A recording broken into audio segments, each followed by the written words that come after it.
நீங்கள்லாம் என் பிள்ளைகள், என் மகள் என்ற வைராக்கியத்துக்குள்ள அவர் இருக்கிறார். அந்த வைராக்கியத்துக்குள் அவர் செய்கிறார்.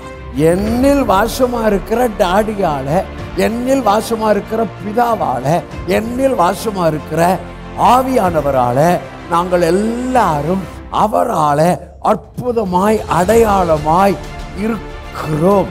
அவரை மேன்மை பாராட்டுனா எந்த உபத்திரமோ, எந்த கஷ்டம், எந்த வேதனை, எந்த கண்ணீர் உங்களுக்கு ஒண்ணுமே பெருசா பாதிக்காது. நீங்கள் பிரமிக்கத்தக்கதாக உங்களை அற்புத அடையாளங்களிலே கர்த்தர் உறுதிப்படுத்தி, நான் என் பிள்ளைகளை இன்னும் மகிமைப்படுத்துவேன், நான் என் பிள்ளைகளை இன்னும் மேன்மைப்படுத்துவேன் என்று உங்களை குறித்து, நம்மை குறித்து அவர் வைராக்கியமாய் இருக்கிறார். எல்லா வேதத்துல என்னென்ன ஆசீர்வாதம் சொல்லப்பட்டிருக்கோ, உங்க விசுவாச அளவின்படி, உங்கள் நினைவின் அளவின்படி, உங்கள் அறிக்கையின் அளவின்படி, உங்கள் தரிசனத்தின் அளவின்படி இந்த உலகத்துல உங்கள் சரீரத்தில் அதை அனுபவிப்பீர்கள். சிதறுண்ட ஆடுகளை போல இருந்தீங்க, இப்ப ரட்சிக்கப்பட்டீங்க. ரட்சிக்கப்பட்டோன்னு ஆவியானவங்களை டேக் ஓவர் பண்ணிட்டாரு. ஆவியானவர் தான் உங்கள் மேய்ப்பர், ஆவியானவர் தான் உங்கள் கண்காணி. பரலோக ராஜ்யம் எனக்குள்ள வந்திருக்க ஒண்ணு, அடுத்த பரலோக ராஜ்யத்துல பிரவேசிக்க போற ரெண்டு. பரலோக ராஜ்யம் எப்படி வந்துச்சு? என் நீதியின் கிரியை நிமித்தம் பரலோக ராஜ்யம் அல்ல, கிருபையினால விசுவாசத்தினால் பரலோக ராஜ்யம் வந்துச்சு. இனிமேல் நான் பரலோகத்தில் பிரவேசிப்பது என் நீதியின் கிரியினால் அல்ல, என் பரிசுத்தத்தின் அடிப்படையில் அல்ல, இனிமேலும் கிருபையினால நான் அதை புரிஞ்சுக்கிட்டு இருக்கிறேன், நான் அதை விசுவாசிக்கிறேன், எனக்கு குற்றமான சாட்சி இல்லை. ஆகவே நாம் பரலோகத்தில் பிரவேசிப்பதும் நிச்சயம். என் ஆவியின் அடையாளம் நீதி, என் ஆள் தத்துவத்தின் அடையாளம் நீதிதான்.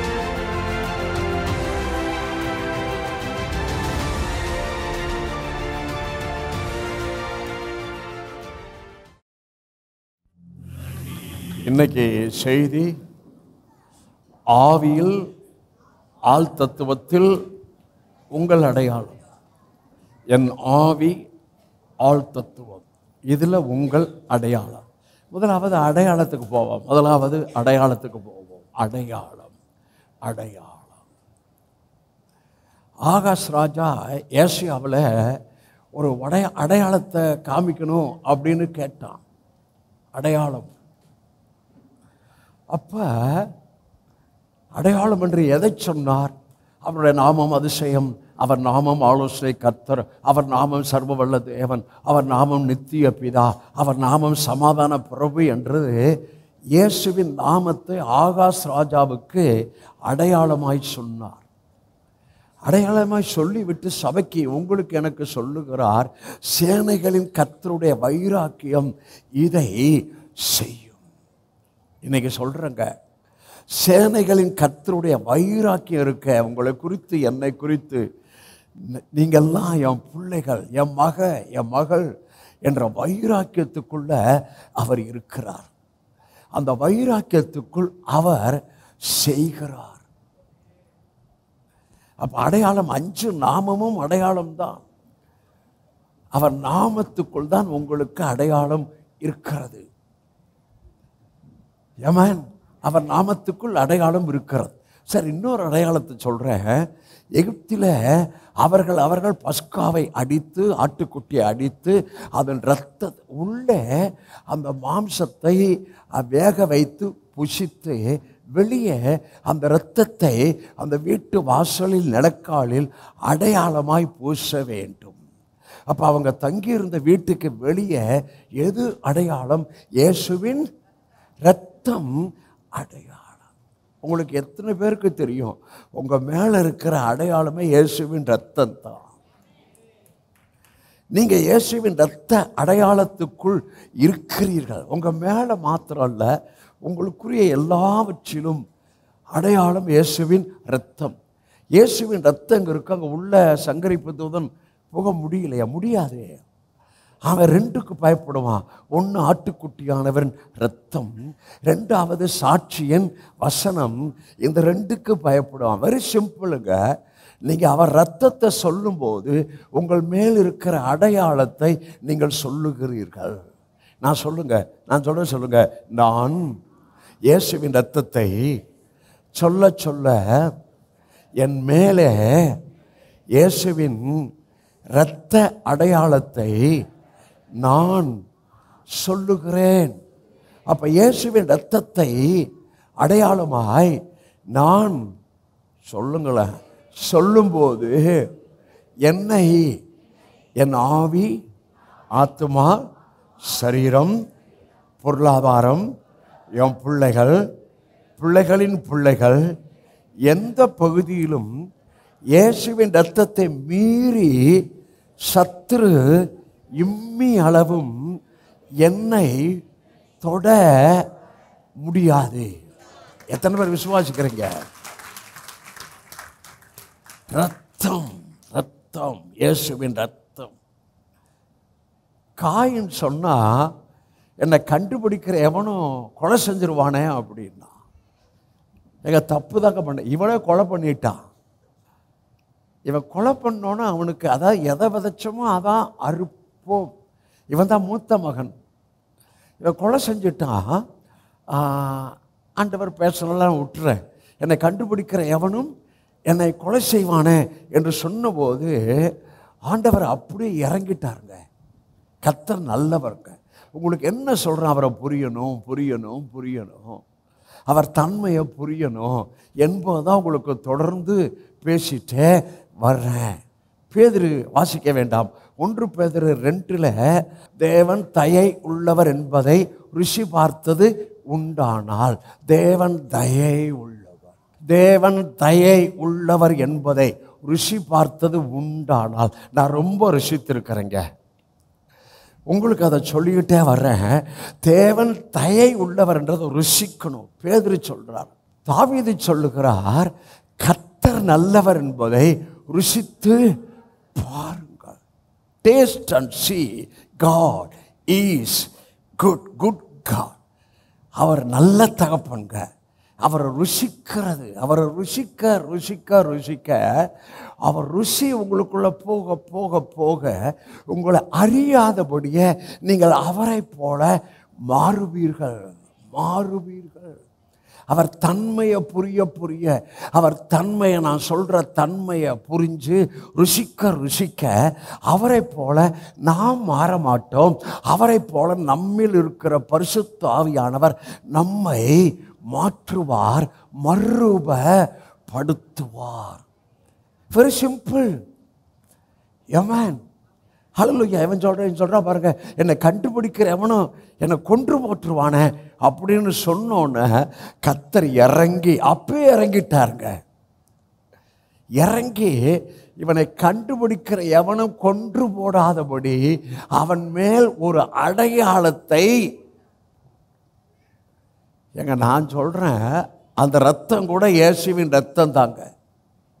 ஏன் சொல்கிறேன்னா, யாத்ராகமத்தில் 12ஆம் அதிகாரத்தில் அவங்க தங்கியிருந்த வீட்டுக்கு வெளியே இரத்தத்தை அடையாளமாக இங்கே பூச சொன்னார். ஆகவே அந்த இரத்தத்தை அடையாளம் பூச சொல்வதற்கு முன்பாக வெளிப்படுத்துகிற விசேஷத்தில் இயேசு கிறிஸ்து உலகத் தோற்றத்துக்கு முன்னே அடிக்கப்பட்டவர் என்றால், உலகத் தோற்றத்துக்கு முன்னே இரத்தம் சிந்தப்பட்டு விட்டது. இந்த இரத்தம் முதலாவது என்ன இந்த இரத்தத்தை தான் அந்த காயின் மேல் அடையாளத்தை போட்டார். அவர் சொன்ன வார்த்தை கவனிங்க, இவனை கண்டுபிடிக்கிற எவனும் இவனை கொன்று போடாதபடி இந்த அடையாளத்தை போட்டார். ஆண்டவருடைய இரக்கம், காயினுக்கே அவ்வளவு இறங்கி, அவன் தானே முதல் மகன். ஏன் தெரியுமா அவனை கொன்று போடாதபடி அடையாளம் போட்டார்? அதாவது முன் அறிவு. ஃபாதருக்கு எப்பவுமே முன் அறிவுனா உலக தோற்றத்துக்கு முன்னே அவர் தீர்மானிச்சதான் முன் அறிவு. இந்த முன்னறிவு என்ற வார்த்தையை பேதுரு சொல்லுகிறார் யூதர்களுக்கு. அவருடைய முன் அறிவின்படி ஒப்பு கொடுக்கப்பட்ட இயேசு. புரியுது உங்களுக்கு? முன் அறிவின்படி ஒப்பு கொடுக்கப்பட்ட இயேசுவை தான் நீங்கள் பிடிச்சி கொலை செஞ்சீங்க. நீங்கள் அவரை கொலை செய்ய முடியாது. அவர் முன்னறிவின்படி ஒப்பு கொடுத்துட்டாரு, இயேசுவும் ஒப்பு கொடுத்துட்டாரு. அதனால தான்ப்பா நீங்கள் கொலை செஞ்சீங்க. ஆனாலும் தேவன் அவருடைய மரண உபாதிகளின் கட்டை அவிழ்த்து அவரை உயிரோடு எழுப்பினார். எத்தனை பேர் விசுவாசிக்கிறீங்க? உங்களை குறித்த முன் அறிவில் தான் நீங்கள் பிறக்கிறதுக்கு முன்னாலேயே, உலக தோற்றத்துக்கு முன்னாலே உங்களை குறித்த ஒரு பிக்சரை அவர் ஏற்கனவே அங்கே போட்டுட்டாரு. அதைத்தான் 1 கொரிந்தியர் 2 வெரி பவர்ஃபுல் வசனம், உலக தோற்றத்துக்கு முன்னே உங்களுக்கு எனக்கும் ஆயத்தம் பண்ணினது. கண் காணல, செவி கேட்கல, ஆனால் அவைகளை நமக்கு ஆவியில வெளிப்படுத்தினார். ஆக உங்களுக்கு சொல்றேன், அவர் முன் அறிவுக்குள்ள இருக்கிறங்க. ஒவ்வொரு நிகழ்விலும் அவர் அனுமதி இல்லாமல் இதுவரைக்கும் உங்களுக்கு ஒன்றுமே நடக்கலை. ஏனென்றால் அவர் எங்கே ஆரம்பித்தார் என்பதல்ல, அவர் ஆரம்பிக்கிறதுக்கு முன்னாலேயே அந்தத்தில் உள்ளவைகளை ஆதி முதற்கொண்டு அறிந்தவர். அதாவது முடிவை துவக்கத்தில் அறிந்தவர். உங்கள் முடிவை, என் முடிவை துவக்கத்தில் அறிந்தவர். ஆனால் துவக்கம் அவர் துவக்கினபடியால் அந்த துவக்கத்தில் பிசாசு கொஞ்சம் குறுக்கீடு இருப்பான். அதான் நீங்கள் புரியணும். ஏன்னா நீங்களா துவக்குனா அங்கே அவன் இருக்கிறான்னு அர்த்தம். If you start anything as your own, that is flush. சரியா சொன்னா பிசாசு. ஆனால் அவர் துவக்கினார் பாருங்க. நீங்கள் அவர் துவக்கத்துக்குள்ளேயே தோத்துறோம் தோத்துறோம் தோத்துறோம் தோத்துறோம் தோத்துறோம். அவர் முன்னறிவில் நான் இருக்கிறேன், அவர் தான் எனக்கு துவக்கிட்டு இருக்கிறாரு, அவர் தான் நான் செயல்படுறாரு அப்படி நீங்கள் தோத்திரம் பண்ணால் போதும். ஒவ்வொரு நிகழ்விலும் உங்களோடு கூட இருந்து இதுவரை கொண்டு வந்தார். சொல்லுங்க, இதுவரை கொண்டு வந்தார். எபினேசர் இதுவரை எங்களை கொண்டு வந்தார். எங்களுக்கு அவர் என்று கேட்ட செய்தியின்படி இயேசுவின் நாமத்தில் 5 அடையாளங்கள் இருக்கிறது.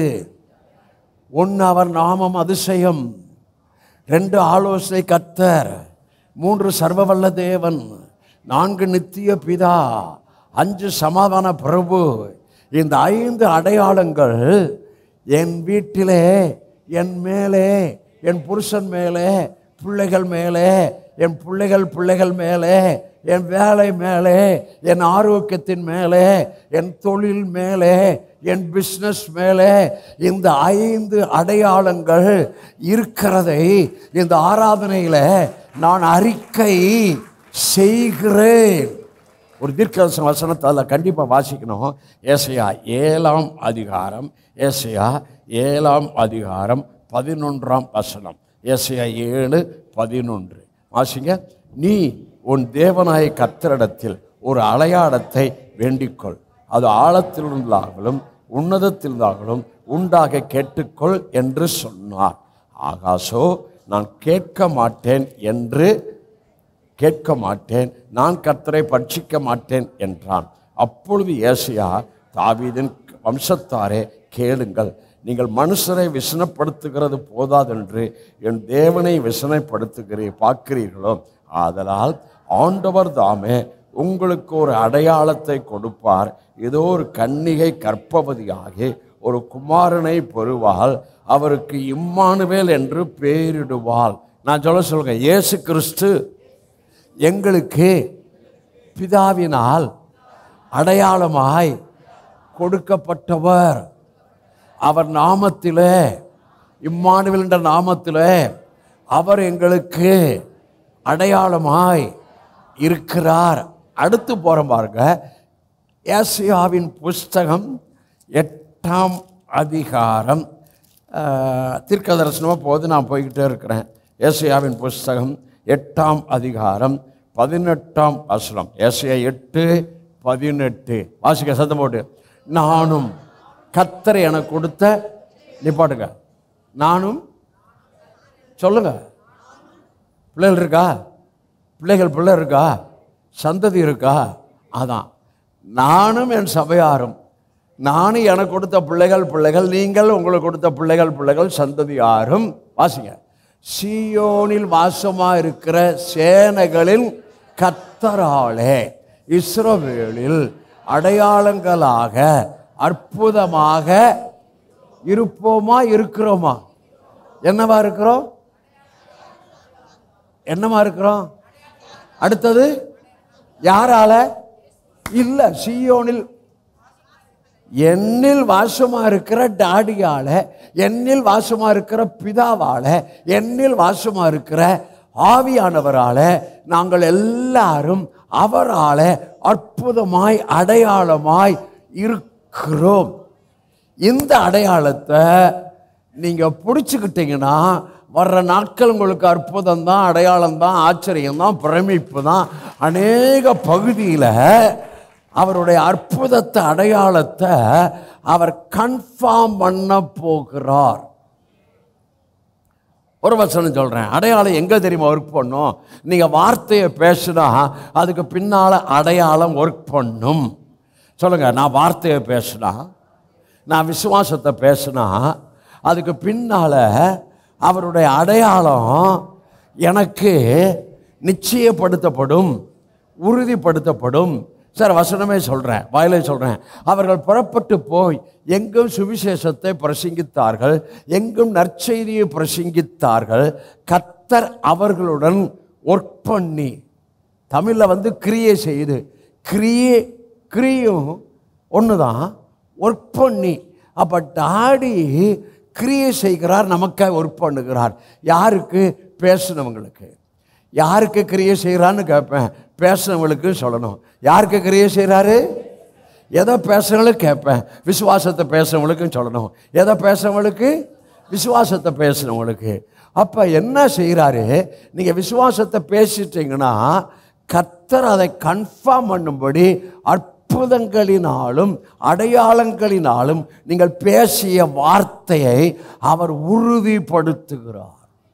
எத்தனை பேர் விசுவாசிக்கிறீங்க? ஸோ வர்ற நாட்களுங்க இனிமே அவர் நீங்க பேசின வார்த்தையை அவர் அற்புதங்களினாலும் அடையாளங்களினாலும் உறுதிப்படுத்துகிற நாட்களை உங்கள் மேல் நான் பேசி ஆசீர்வதிக்கிறேன். எத்தனை பேர் விசுவாசிக்கிறீங்க? ஹல்லேலூயா. அடையாளம். பவுல் சொல்றாரு, கிறிஸ்துவின் அச்சு அடையாளங்களை என் சரீரத்தில் நான் தரித்திருக்கிறேன். என் சரீரத்தில் நான் யோசிச்சு பார்த்தனால இது ஆவியில் இல்லை, ஆத்மாவில் இல்லை. கிறிஸ்துவின் அச்சு அடையாளங்களை என் சரீரத்தில் தரித்திருக்கிறேன் என்று எதை அவர் சொல்லுகிறார்? நல்லா கவனிங்க. மேலே வாசிக்க வேண்டாம், கலாத்தியர் 6 மேலே விருத்த சேதனம் சம்பந்தப்பட்டவர்களை எழுதுகிறார். அவங்க என்ன பண்ணுறாங்க? ஜனங்களை விருத்த சேதனம் பண்ணும்படி கட்டாயப்படுத்துகிறார்கள். ஆனால் நியூ கவனன்ட் கட்டாயப்படுத்துவதல்ல, பிரமாணம் ஃபோர்ஸ் பண்ணுவது. இதை செய்யணும், இதை செய்யணும் அப்படி என்று ஃபோர்ஸ் பண்ணுவது. அவங்க பிரசங்கம் ஃபோர்ஸ் பண்ணுறதா இருக்கும், பயமுறுத்துறதா இருக்கும், குற்ற மனசாட்சி உண்டு பண்ணுவதாக இருக்கும். கட்டாயப்படுத்துகிறார்கள். ஆனால் பவுல் சொல்லுகிறார், கொடுக்கிற காரியத்தில் கூட அவனவன் விசனமாயும் அல்ல, கட்டாயமாயும் அல்ல. எப்பா மனசுல ஆவியில உற்சாகமா மனப்பூர்வமாய் கொடுக்க வேண்டும் என்று பவுல் சொல்லுகிறார். அப்ப கலாத்தியர் 6 அவங்க தங்கள் சரீரத்தில் இருக்கிற அந்த விருத்த சேதனை குறித்து மேன்மை பாராட்டினாங்க. அதுக்கு அடுத்த வசனம் பவுல் சொல்லுகிறார், நீங்க உங்க சரீரத்தில் இருக்கிற விருத்த சேதனம் அது மாம்சம். யூதர்கள் மாம்சத்தை குறித்து மேன்மை பாராட்டுறாங்க. கீழே சொல்லுகிறார், எப்பா நானும் கர்த்தராகிய இயேசு கிறிஸ்துவின் சிலுவையை குறித்த அல்லாமல் வேறு ஒன்றையும் குறித்து நான் மேன்மை பாராட்டாது இருப்பேனாக. வேறொன்றையும் குறித்து நான் மேன்மை பாராட்டாது இருப்பேனாக. அதுக்கு கீழே தான் சொல்லுகிறாரு, நல்லா கவனிங்க. கர்த்தராகிய இயேசுவின் அச்சு எங்க வச்சுக்கிற? சரீரத்தில். அவன் சரீரத்தில் விருத்த சேதனம், இவர் சரீரத்தில் எதை தெரியுமா சொல்றாரு? 1 தடவை யூதர்களால் 5 தடவை அடிக்கப்பட்டேன். யூதர்கள் அடிச்சா 39 தடவை அடிப்பாங்க சவுக்கினால. அப்ப 5 கழிச்சா 195 தடவை யூதர்களால் பவுல் அடிக்கப்பட்டான். அதான் சரீரத்தில். கர்த்தராகிய இயேசுவின் அச்சு அடையாளங்களை என் சரீரத்தில் தரித்திருக்கிறேன். இன்னும் கொலோசியர் 1ஆம் அதிகாரத்தில் பவுல் சொல்லுகிறார், கர்த்தராகிய இயேசு கிறிஸ்துவின் சரீரத்துக்காக, சபைக்காக அவர் பட்ட பாடுகளில் கொஞ்சம் என் அதை கொஞ்சோன்றார். 195 அடி என்ன சொல்றாரு? கொஞ்சோன்றார். 2 கொரிந்தியர் 11ஆம் அதிகாரத்தில் நான் சபைக்காக அடிபட்டேன், கப்பல் சேதம், திருடர்களால் வந்த சேதம், கொள்ளையார் வந்த சேதம், கண் விழிப்பு, இவை எல்லாவற்றிலும் அதை குறித்து புலம்பல, அதை குறித்து பெருமூச்சு விடல, அதுக்காக ஜாமனு இன்னொருத்தண்ட போல, இவை எல்லாவற்றிலும் இதெல்லாம் இருக்கு. கிறிஸ்துவின் சபையை குறித்து நான் மேன்மை பாராட்டுகிறேன். நீங்க அங்க வரணும். அவரை மேன்மை பாராட்டுனா எந்த உபத்திரமோ, எந்த கஷ்டம், எந்த வேதனை, எந்த கண்ணீர் உங்களுக்கு ஒண்ணுமே பெருசா பாதிக்காது. பவுல் என்ன சொல்லுகிறார்? எப்பா, நீங்க சரீரத்தை குறித்து மேன்மை பாராட்டுறீங்க, ஏன் சரீரத்துல இருக்கு, ஆனா எனக்குள்ள ஒருத்தர் இருக்கிறாரு பாருங்க, அவரை குறித்து தான் நான் மேன்மை பாராட்டுவேன். நான் சொல்றேன், உங்களுக்குள்ள ஒருத்தர் இருக்கிறாருங்க, அவர் உலகத்தில் இருக்கிறவனிலும் உங்களுக்குள் இருக்கிறவர் பெரியவராக இருக்கிறார்.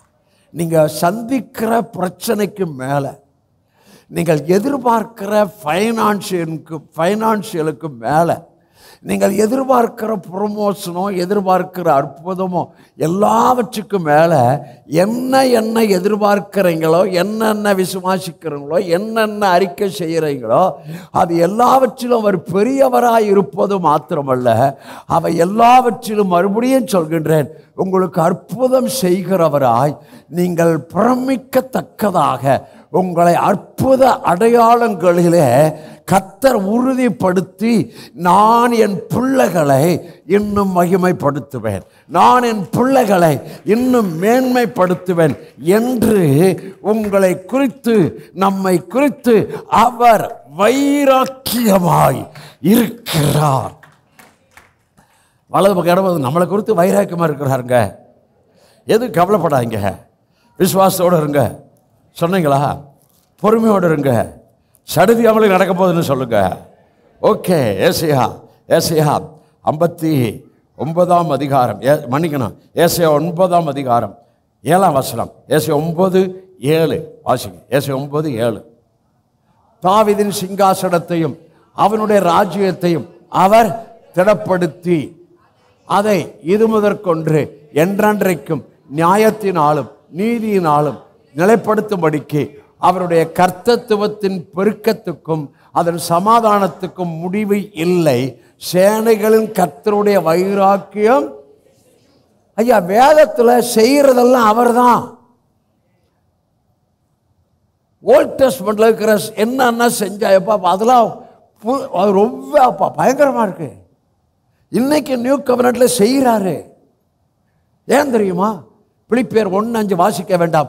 உங்களில் நற்கிரியை துவங்கினவர் கிறிஸ்துவின் நாள் பரியந்தம் முடிய நடத்துவார் என்று நம்பி, சபை மக்களை உங்களுக்காக நான் எப்போதும் தோத்திரம் பண்ணிக்கிட்டே இருக்கிறேன். அப்போ ஒரு சபை பாஸ்டர் சபை மக்களுக்கு என்ன தோத்திரம் பண்ணணும்?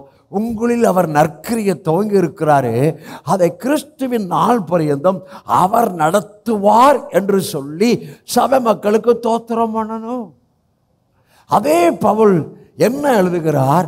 உங்களில் விசுவாசத்தை துவக்கினவர் இயேசு கிறிஸ்து அதை முடிப்பார். ஆகவே வேகம் போன்ற திரளான சாட்சிகளை பாருங்க. பிரச்சனை வந்துச்சா? எபிரேயர் 11 தான் திரளான சாட்சிகள். எபிரேயர் 12 விசுவாசத்தை துவக்கின இயேசு. எபிரேயர் 12:1 என்ன சொல்லுகிறார்? வேகம் போன்ற திரளான சாட்சிகள் நம்மை சூழ்ந்து இருக்க. அப்ப எபிரேயர் 11 ஃபுல்லா விசுவாச வீரரின் பட்டியல் தான் சொல்லப்படுகிறதே தவிர, அவன் அவ்வளவு ஜெபம் பண்ணா, அவர் பெரிய ஜெப வீரர், அப்படி பட்டியல் இல்லை. ஐயா, எப்படியோ சாத்தா மக்களை ஏமாத்திக்கிட்டே இருக்கிறாயா? அந்த பட்டியல்ல அவங்க ஜெபத்தை குறித்து வார்த்தை இல்லை. விசுவாசத்தினால் ஜெயங்கொண்டார்கள், சிங்கங்களின் வாய்களை அடைத்தார்கள், அக்கினியின் உக்கிரத்தை அவித்தார்கள். மூணு வாலிபன் சொல்றான். வாலிபன், கல்யாணம் ஆகாத வாலிபன் சொல்றான், அவர் எங்களை தப்பிவித்தாலும் தப்பிவிக்காமல் போனாலும் நாங்கள் ஆராதிக்கிற தேவன் எங்களை தப்பிவிக்க வல்லவராய் இருக்கிறார். நீர் நிறுத்திய பொற்சலையை தாழ விழுந்து பணிந்து கொள்ள மாட்டோம் என்று ராஜா தெரிஞ்சுக்க. அதான் ஃபெய்த்து. சபைக்கு தேவை ஃபெய்த்தியா? சபைக்கு தேவை வாயில பேசுறது, இருதயத்து நிறைவினால் வாய் பேசுறது. இந்த இடத்துல நீ தெளிவாய் இருப்பாயானால் உனக்கு அற்புதம், உனக்கு அடையாளம். இன்னும் முழங்காலி, இன்னும் ஜபம், அவுட்டு. ஹல்லேலூயா. சேனை, அந்த வார்த்தை, சேனைகளில் கர்த்தருடைய வைராக்கியம். உங்களுக்கு என்னென்ன செய்யணுமோ அதுல எதை செய்யறாரு? என் புள்ள, என் மகன், என் மகன், அதுக்காக பிள்ளை என்ற அடிப்படையில் செய்கிறாரே தவிர நீங்க என்னமா பரிசுத்தமா இருக்கிறதால செய்கிறாருன்னு நினைக்காதீங்க. நீங்க பரிசுத்தமா இருக்கிறதுனால் செய்கிறேன் என்று நினைச்சா இங்க யாரும் நினைக்கல. அவன் ஒருவனும் தன் பரிசுத்தத்தினால ஒன்றையும் டாடி இடத்தில் பெற்றுக்கொள்ள முடியவே முடியாது. கரெக்டான பரிசுத்தம் அடைந்து வருகிறோம். பரிசுத்தம் is a process. Holiness is a sanctification. Holiness என்ன தெரியுமா? செட் அப்பார்ட், அவருக்கென்று பிரித்தெடுப்பது. அப்ப அவருக்கென்று பிரித்தெடுத்தா அவர்தான் நம்மை பரிசுத்தமாகுதலுக்குள்ள வார்த்தையை கொண்டு, வசனத்தை கொண்டு அவர் நம்மை பரிசுத்தப்படுத்துகிறார். யோவான் சுவிசேஷம் 15ஆம் அதிகாரம் 3ஆம் வசனம், நான் சொன்ன உபதேசத்தினாலே நீங்கள் சுத்தம் ஆனீர்கள். இயேசுவின் உபதேசம் சபையை சுத்திகரிக்கும். இயேசுவின் போதனை சபையை சுத்திகரிக்கும். இயேசுவின் போதனை அவனுக்கு சபையை சுத்திகரிக்கிறது மாத்திரம் இல்ல, விசுவாசத்தை கொடுக்கும். இயேசுவின் போதனை கவலைப்படாதேன்னு சொன்னார். சொல்லிக்கிறாரா? கவலைப்படாதேன்னு சொன்னாரா? இன்னும் கொஞ்சம் அழுத்தமா சொன்னாரா? புரிய மாட்டீங்களா? ஒன்று வலது கிணறு பார்த்து ஒன்றுக்கு கவலைப்படாது சொல்லுங்க. கவலைப்படாதே சொல்லலையா? ஏ ஒன்றுக்கு கவலைப்படாது, என்ன நல்ல டேடிய, அதை மட்டுமா சொன்னாரு? என் கூட வர மாட்டீங்களே. நாளை குறித்து பார்த்தீங்களா? ஒன்றுக்கு கவலைப்படாத, நாளை குறித்து கவலைப்படாத, இது எல்லாம் உனக்கு தேவை என்று நான் அறிந்திருக்கிறேன். ஓ நல்ல டாடி, நல்ல டாடி, ரொம்ப ரொம்ப நல்ல டாடி. இது எல்லாம் உனக்கு தேவைன்னு எனக்கு தெரியும்பா. நீ ரிலாக்ஸா இருக்க கத்துக்கிட்டேனா இந்த செய்தி உனக்கு பலன் செய்யும். நீ தெளிவாய் இருந்தால் சொல்ற இந்த வெளிச்சம் உனக்குள்ள கலக்க கலக்க கலக்க உங்கள் அடையாளம், நீதியின் அடையாளம், ஆள் தத்துவத்தின் அடையாளம். இன்னைக்கு செய்தி அதான். ஆவியில், ஆள் தத்துவத்தில் உங்கள் அடையாளம். இது ரெண்டுமே நல்ல கவனிங்க. சரீரத்தில் அடையாளத்தை பவுல் சொல்லல. ஆவியில அடையாளத்தை, ஆள் தத்துவத்தில் அடையாளத்தை. ஆள் தத்துவம் வேற, சரீரம் வேற. ஆள் தத்துவம்னா ஆவி, ஆத்மா, சரீரம், இந்த மூன்றும் சேர்ந்ததுதான் ஆள் தத்துவம் ஒன்று. அதுல ஆவிதான் ஃபர்ஸ்ட். நம்ம அடையாளத்தின் துவக்கம் ஆவியில. சொல்லுங்க, நம்ம அடையாளத்தின் துவக்கம் ஆவியில. ஒரு வசனம் 1 தீமோத்தேயு பவுல் தீமோத்தேயுக்கு எழுதினது உங்களுக்கு காமிக்கிறேன். 1 தீமோத்தேயு 3ஆம் அதிகாரம் 16. 1 தீமோத்தேயு 3:16. அன்றியும் தேவ பக்திக்குரிய ரகசியமானது யாவரும் ஒப்புக்கொள்ளுகிறபடியே மகா மேன்மையுள்ளது. தேவன் மாம்சத்தில் ஆவியிலே நீதியுள்ளவர் என்று. அப்ப இயேசு மாம்சத்தில் வெளிப்பட்டார், ஆனா ஆவியில நீதியுள்ளவர் என்று விளங்கப்பட்டார். இதுதான் புரியணும். இயேசு மாம்சத்தில் வெளிப்பட்டாருங்க, ஆனால் மாம்சத்தில் இல்லை. பவுல் எழுதுகிறார், இதை ரகசியம் என்று சொல்லுகிறார். இது தேவபக்திக்குரிய ரகசியம் என்று சொல்கின்றார். தேவன் மாம்சத்தில் வெளிப்பட்டார், ஆவியில நீதியுள்ளவர் என்று விளங்கப்பட்டார். உங்கள் துவக்கம் சரீரம் அல்ல, உங்கள் துவக்கம் ஆத்துமா இல்ல, உங்கள் சரீரம் ஆவி. சரி, பவுல் சொல்லுகிறார், பவுல் அந்த கிரமத்தை, அதாவது அந்த கிரமம், இந்த பாடி இருக்கு பாருங்க, இந்த கிரமத்தை ஒன்று வாசிக்க வேண்டாம். 1 தெசலோனிக்கர் 5:23, உங்கள் ஆவி, உங்கள் ஆத்துமா, உங்கள் சரீரம் முழுவதும். முதல்ல எதை கொண்டு வருகிறார்? ஆவி. வாய்த்தல முதல்ல எதை கொண்டு வருகிறார்? ஆவி. 2 எதை கொண்டு வருகிறார்? சரீரம், ஆத்துமா. 3 எதை கொண்டு வருகிறார்? சரீரம். சரீரம் 3வது கொண்டு வருகிறார். இந்த 2 ஒர்க் அவுட் சரியா இருந்துச்சுன்னா இந்த சரீரத்தில் நீங்கள் எல்லா வேதத்தில் என்னென்ன ஆசீர்வாதம் சொல்லப்பட்டிருக்கோ, உங்கள் விசுவாச அளவின்படி, உங்கள் நினைவின் அளவின்படி, உங்கள் அறிக்கையின் அளவின்படி, உங்கள் தரிசனத்தின் அளவின்படி இந்த உலகத்தில் உங்கள் சரீரத்தில் அதை அனுபவிப்பீர்கள். எதில் அனுபவிப்பீர்கள்? சரீரத்தில் அதை அனுபவிப்பீர்கள். சரீரத்தில். வேதத்தில் பவுல் தீமோத்தேயுவை எழுதும்போது, நாம் அனுபவிக்கத்தக்க சகலவித நன்மைகளையும், இம்மைக்கும் மறுமைக்குரிய சகலவித நன்மைகளை, சகலவித என்ற வார்த்தை சம்பூர்ணமாய் கொடுக்கிறார் என்ற வார்த்தை. அப்ப ஆண்டவர் சகலவித நன்மைகளை தருகிறார். எப்படி கொடுக்கிறார்? சம்பூர்ணமாய் கொடுக்கிறார். அவர் யாராம்? ஒருவரையும் கடிந்து கொள்ளாதவர். கடிஞ்சு கடிஞ்சு திட்டி திட்டி மக்களை கட்டி வச்சிருக்கிறான். பிரசங்கம் கேட்டேன், ஒரு வாலிப புள்ள பேசுறா, நீ பாஸ்டரை கனப்படுத்தாட்டி, பாஸ்டருக்கு நீ வேதனையா இருந்தா நீ நாசமா போவ. எப்படி? ஆனால் பாஸ்ட் எதுக்கு ஊழியம் செய்யணும்னு உங்களுக்கு காமிக்கிறேன். பாஸ்ட் ஊழியம் எதுக்கு அடுத்ததுன்னு உங்களுக்கு காமிக்கிறேன். எபிரேயர் 13ஆம் அதிகாரம், எபிரேயர் 13:17.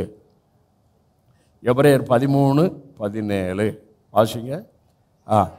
உங்களை, இதான் பாஸ்ட், உங்களை நடத்துகிறவர்கள் உங்கள் ஆத்துமாக்களுக்காக உத்தரவாதம் பண்ணுகிறவர்களாய் விழித்திருக்கிறவர்கள் ஆனபடியால் அவர்கள் துக்கத்தோடு அல்ல சந்தோஷத்தோடு செய்யும்படி அவர்களுக்கு கீழ்ப்படிந்து அடங்குங்கள். அவர்கள் துக்கத்தோடு அப்படி செய்தால் அது உங்களுக்கு எதை அந்த பிள்ளை எடுத்துக்கிட்டா, உங்களை நடத்துகிறவர்கள் உங்களை குறித்து துக்கத்தோடு, ஐயோ இவன் எனக்கு வேதனையாக இருக்கிறானே, இவன் சபையில் பிரச்சனையாக இருக்கிறானே, இவன் இப்படிலாம் டிவிஷன்லாம் உண்டு பண்ணுறானே அப்படின்னு சொல்லி துக்கத்தோடு செஞ்சால் நாசமாக போவாங்களாம். ஆனால் பாஸ்ட் ஊழியம் என்னன்னு இங்கே காமிக்கிறேன், வாசிங்க. உங்களை நடத்துகிறவர்கள் உங்கள் பாஸ்ட் ஊழியம் ஆத்மாவுக்கு, சரீரத்துக்கு அல்ல. பாஸ்ட் ஊழியம் பயமுறுத்துறதல்ல, பாஸ்ட் ஊழியம் ஆத்மாவுக்கு. அதாவது சரியா சொன்னா, என்னுடைய எண்ணம், என்னுடைய உணர்வு, என்னுடைய அறிவு, என்னுடைய விருப்பம், இந்த 4 தான் பாஸ்ட் ஊழியம். இந்த 4 இல்லாத ஊழியம் பிசாசு, ரிலிஜன். சரி, பேதுரு சொல்ற ஒரு வசனத்தை காமிக்கிறேன். பேதுரு ஆத்மா குறித்து, நம்ம டாடி ஹோலி ஸ்பிரிட் செய்கிற ஊழியத்தை அவரும் எங்கே பண்ணுறாருன்னு உங்களை காமிக்கிற பாருங்க. ரொம்ப சூப்பராக உங்களை டீச் தான் பண்ணணும். 1 பேதுரு 2ஆம் அதிகாரம் 28ஆம் அதிகாரம். 1 பேதுரு 2:25. 1 பேதுரு 2:25 வாசிக்க. 1 பேதுரு 2:25 போடுமா? வாசிக்க வாசிக்க. சிதறுண்ட ஆடுகளைப் போல் இருந்தீர்கள், இப்பொழுதோ உங்கள் ஆத்துமாக்களுக்கு மேய்ப்பரும் கண்காணியுமானவரிடத்தில், இது சபை போதகரை சொல்ல, பரிசுத்த ஆவியானவர். சிதறுண்ட ஆடுகளை போல் இருந்தீங்க, இப்போ ரட்சிக்கப்பட்டீங்க. ரட்சிக்கப்பட்டோன்னே ஆவியானவங்களை டேக் ஓவர் பண்ணிட்டாரு. ஆவியானவர் தான் உங்கள் மேய்ப்பர், ஆவியானவர் தான் உங்கள் கண்காணி. எத்தனையோ புரிஞ்சுட்டீங்க? அப்ப இன்னைக்கு என்னுடைய ஆவியின் அடையாளத்தையும் என்னுடைய ஆழ்தத்துவத்தின் அடையாளத்தையும் என்னுடைய அந்த மறுபடியும் கொஞ்சம் இடிக்குது, வரமாட்டேங்குது. ஆவியல் ஆழ்தத்துவத்தில் உள்ள அடையாளம். இப்போ வந்துருச்சு. ஓகேம்மா. ஆவியில் உள்ள அடையாளம் நீதி, ஆழ்தத்துவத்தில் உள்ள அடையாளம் நீதிமான். ஆவியில் உள்ள அடையாளம்னு கேட்பேன், இப்படி வச்சு நீதின்னு சொல்லணும். ஆவியில் உள்ள அடையாளம் இங்க தானே இருக்கு, நீதி. இருதயம், வேதத்தில் ஆவி இருதயம், இருதயம் ஆவி, நீங்கள் ஒன்றாய் புரிந்து கொள்ள வேண்டும். ஆவியில் உள்ள அடையாளம் நீதி, ஆழ்தத்துவத்தில் உள்ள அடையாளம், ஆழ்தத்துவம்னா ஆவி ஆத்துமா சரீரம், ஆழ்தத்துவத்தில் உள்ள அடையாளம் நீதிமான். இந்த நீதிமான் இத உங்களுக்கு ரொம்ப நல்லா கர்த்தர் பேசிக்கிட்டே இருக்கிறாரு, இன்னைக்கும் பேசுறாரு. இன்னும் ஓல்ட் டெஸ்ட்மெண்ட்ல இருக்கிறவங்களுக்கு மேல நம்ம இருக்கிறோம் என்றும் இன்றும் விளக்கி காமிக்க போகிறேன். ஓல்ட் டெஸ்ட்மெண்ட்ல இந்த நீதி என்பது ஆபிரகாமுக்கு அடுத்து சொல்லப்பட்டது. ஆபிரகாம் தேவனை விசுவாசித்தான், அது அவனுக்கு நீதியாக எண்ணப்பட்டது. அந்த நீதியில ரத்தம் இருக்கா? அந்த நீதியில இயேசுவின் மரணம் அடக்கம் உயிர்த்தெழுதல் இருக்கா? இல்லை. 2000 வருஷங்களுக்கு முன்பாக இயேசு பலியானார். ஆகவே அந்த நீதியில இயேசுவின் ரத்தம் இல்லை, இயேசுவின் மரணம் அடக்கம் உயிர்த்தெழுதல் இல்லை. ஒன்று. ரெண்டாவது நீதிமான். ஓல்ட் டெஸ்ட்மென்ட் உங்களுக்கு காமிக்கிறேன். நோவாவை குறித்து அங்கே ஆதியாகமத்தில் 8 நினைக்கிறேன். அவனுக்கோ கர்த்தருடைய கண்கள் கிருபை கிடைத்தது, அவன் உத்தமன், அவன் நீதிமான். சரி, நீதிமானுக்கு உங்களுக்கு காமிக்கிறேன் பாருங்க. நீதிமான் யாருன்னு காமிக்கிறேன். அவங்களோட நம்ம டாப்பு, அவங்களோட மேலே இருக்கிறோம் தான் உங்களுக்கு புரியணும். நீதிமான் ரோமர் 4 கடைசி 2 வசனம். ரோமர் 4 கடைசி 2 வசனம்.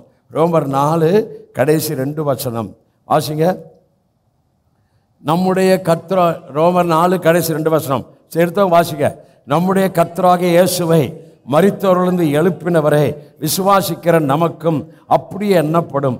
அவர் நம்முடைய பாவங்களுக்காக ஒப்பு கொடுக்கப்பட்டும் நாம் நீதிமான்கள் ஆக்கப்படுவதற்காக.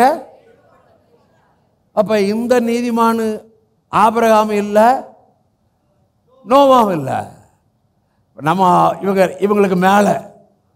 அதனால தான் எபிரேயர் 11 கடைசியில் அவர்கள் நம்மை அல்லாமல் என்னாகாதபடிக்கு, அவர்கள் பெரிய விசுவாசத்தின் பட்டியல் வருது, அதெல்லாம் சொல்லிட்டு அவர்கள் நம்மை அல்லாமல் பூர்ணர் ஆகாதபடிக்கு விசேஷித்த விசேஷித்த ஒருவரை நமக்கு ப்ரீ ஆர்டன் பண்ணிட்டாராம். Preordain. அது என்ன விசேஷித்த ஒன்று? New covenant. விசேஷித்த ஒருவர் இயேசு கிறிஸ்து. என்னையா? ஹல்லேலூயா. ஆகாஷி ஓகாஷி அலிகா கோகாஷி ஆகாஷி. ஓ, விசேஷித்த ஒருவர்னு நீங்க இயேசு கிறிஸ்து சத்தம் போட்டு சொல்லணும். விசேஷித்த ஒருவர் நமக்கு, அவங்களுக்கு இல்ல. விசேஷித்த ஒன்று போச்சுரா. புதிய உடன்படிக்கையா?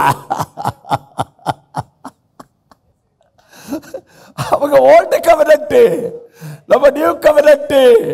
ஓல்டு கவர்னன்ட் கால விளையாட்டுக்கிற ரத்தம், நியூ கவர்னன்ட் இயேசுவின் ரத்தம். அதனாலதான் அவங்க நம்மை அல்லாமல் பூர்ணர் ஆகாதபடிக்கு விசேஷித்த ஒன்று நியூ கவர்னன்ட், விசேஷித்த ஒருவர் இயேசு கிறிஸ்து. ஆகவே அவங்க எப்போ பூர்ணம் அடைஞ்சாங்க உங்களுக்கு சொல்றேன். இந்த எபிரேயர் 11ஆம் அதிகாரத்தில் எப்போ பூர்ணம் அடைஞ்சாங்க தெரியுமா? இயேசுவின் உயிர் தெழுந்தார் பாருங்க. அப்ப இவர்கள் ஆவி எல்லாம் எப்போ பூர்ணம் அடைஞ்சாங்க? இயேசு உயிர் தெழுந்த உடனே இவர்கள் ஆவியை தேவன் பூரணப்படுத்தி விட்டார். ஹலோ, உங்களுக்கு புரியுதா? உங்களுக்கு இயேசு உயிர் தெழுந்த உடனே இவங்களும் விசுவாசத்தின் பட்டியலில் வந்தாங்க. இயேசு உயிர் தெழுந்த உடனே இவர்கள் ஆவியை பூர்ணப்படுத்தி விட்டார். அதுக்கு மேலே இன்னொரு வெளிப்பாடு சொல்கிறேன். நம்மளாம் ரட்சிக்கப்பட்டு கிறிஸ்துவின் சரீரத்தில் சேர்ந்தோம் இல்லையா? அப்போ யார் யாரோடு சேர்க்கப்பட்டோம் என்று பவுல் எழுதுகிறார். அதில் ஒன்று பூரணராக்கப்பட்ட நீதிமான்களுடைய ஆவி. சொல்லுங்க, பூரணராக்கப்பட்ட நீதிமான்களுடைய ஆவியோட நாம் சேர்க்கப்பட்டோம். நான் டெய்லி சொல்லுவேங்க, நான் ஆபிரகாமோடு சேர்க்கப்பட்டிருக்கிறேன், ஈசாக்கோட சேர்க்கப்பட்டிருக்கிறேன், யாக்கோபோட சேர்க்கப்பட்டிருக்கிறேன், ஆபேலோட சேர்க்கப்பட்டிருக்கிறேன். நீங்களாம் டெய்லி உங்களுக்கு சொல்லித்தரேன் ஸ்மால் பாடம். ஏனோக்கோட சேர்க்கப்பட்டிருக்கிறேன், யமன் கிடியனோட சேர்க்கப்பட்டிருக்கேன், சாம்சனோட சேர்க்கப்பட்டிருக்கிறேன், திபரலோட சேர்க்கப்பட்டிருக்கிறேன், ஹல்லேலூயா, எஸ்தரோட சேர்க்கப்பட்டிருக்கிறேன், ஹல்லேலூயா, எஸ்ராவோட சேர்க்கப்பட்டிருக்கிறேன், நெகேமியாவோட சேர்க்கப்பட்டிருக்கிறேன், ஆமென், எலியாவோட எலிசாவோட எல்லா தீர்க்கதரிசியோட சேர்க்கப்பட்டிருக்கிறேன். வேதம் அந்த வசனம் உங்களுக்கு வாசி காமிக்கணும், அது உள்ள மனசில் பதியணும். ஐயா நம்மளை அடுத்த லெவலுக்கு கொண்டு வந்துட்டாரு. நீங்கள் இன்னும் பழசு அறகுறையாக ஒட்டிக்கிட்டு இருந்தா, உண்மையை சொல்கிறேன், என் அபிஷேகத்தின் ஆசீர்வாதத்தை நீங்கள் முழுமையாக அனுபவிக்க முடியாது. நான் சொல்கிறது வெளிச்சம், வெளிப்பாடு. பழசுனா அந்த அந்த ஜவான், இந்த ஜவான், அங்கே போகிறது, இங்கே போகிறது, இதெல்லாம் நீ அவுட்டு. கிரவுண்டுக்கு வெளியே பிசாசு உன்னை கொண்டு போயிருக்கிறான். இவ்வளவு கேட்டும் நீ சில வீட்டுக்கு போய் வாங்க நம்ம கூடி ஜெபம் பண்ணலாம், அதெல்லாம் இல்லை. அதெல்லாம் ஓல்ட் டெஸ்ட்மெண்ட்டு, அதெல்லாம் நடபடி புத்தகத்தில் பிடிச்சிச்சு. இப்போ வெளிப்பாடு. நீ ஒரு வசனத்தை பிடிச்சிட்டு அவங்க வீட்டில் ஜெபம் பண்ணல நீ பிடிச்சேன்னா அவ்வளோதான், வேறு வழி இல்லை. நீ என் வெளிப்பாடு நீ பெற்றுக்கொள்ளலை. ஒரு வசனத்தை பிடிச்சிக்காத, வசனத்துக்கு வசனம் இன்னும் ரொம்ப உனக்கு சொல்லுவேன். இதில் தான் இப்போ சாத்தான் பெரிய டேஞ்சரை பெரிய கூட்டத்துக்கு உருவாக்கி இருக்கிறான்.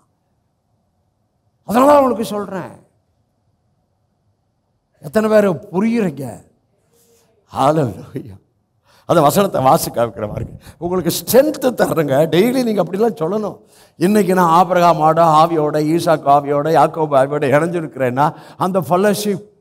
எபிரேயர் 12:21 வாசிக்க. எபிரேயர் 12:21 22 வாசிக்க. 22 வாசிக்க. நீங்களோ சீயோன் மலையினிடத்திற்கும் ஜீவனுள்ள தேவனுடைய நகரமாகிய பரம எருசலேம் இடத்திற்கும் 1016 தேவதூதர்களிடத்திற்கும் பரலோகத்தில் பேர் எழுதியிருக்கிற முதற் பேரான் சர்வசங்கமாக சபையிடத்திற்கும் யாவருக்கும் நியாயாதிபதியாக தேவனிடத்திற்கும் பூரணராக்கப்பட்ட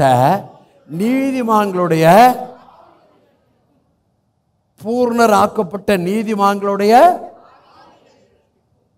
இதை டெய்லி அப்படி சொல்லிப்பார். நாம் வரப்பெல்லாம் சொல்லி பாருங்களேன். அப்படியே ஆபிரகாம் வந்துடுவார், ஈசாக்கு வந்துடுவார், யாக்கோபு வந்துடுவார், கிடியோனுடைய ஆவி, சிம்சனுடைய ஆவி, திபரல் ஆவி, பாராக் ஆவி, எல்லாம் எலியா ஆவி, எலிசாவின் ஆவி, எல்லாம் ப்ராஃபட்ஸ் ஆவி, எல்லாம் உங்களுக்குள்ள பலன் செய்யும். அந்த அப்படி தான் எனக்குள்ள பலன் ஓடிக்கிட்டே இருக்குது.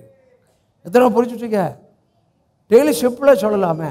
பூர்ணராக்கப்பட்ட நீதிமான்களுடைய ஆவிகளிடத்திற்கும் அடுத்து போடுமா, புதிய உடன்படிக்கையின் மத்தியஸ்தராகிய இயேசுவிடத்திற்கும் ஆபேலுடைய ரத்தம் பேசுறதை பார்க்கிலும் நன்மையானவைகளை பேசுகிற இரத்தமாகிய தெளிக்கப்படும் இரத்தத்திடத்துக்கு வந்து எவ்வளவு பெரிய ஸ்லாக்கியத்தை சேர்ந்தீர்கள். சரியா சொன்னா சேரல, இயேசு சேர்த்தார்.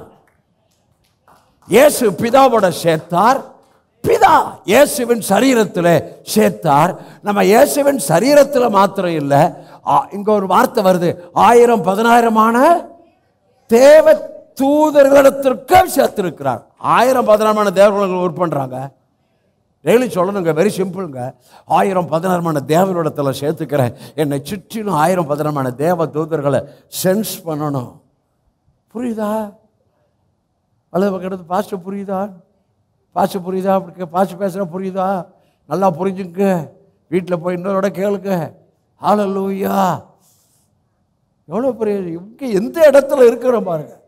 நீங்களும் இங்கே வந்து சேரலன்னு மேலே சொல்கிறாரு. எங்கே?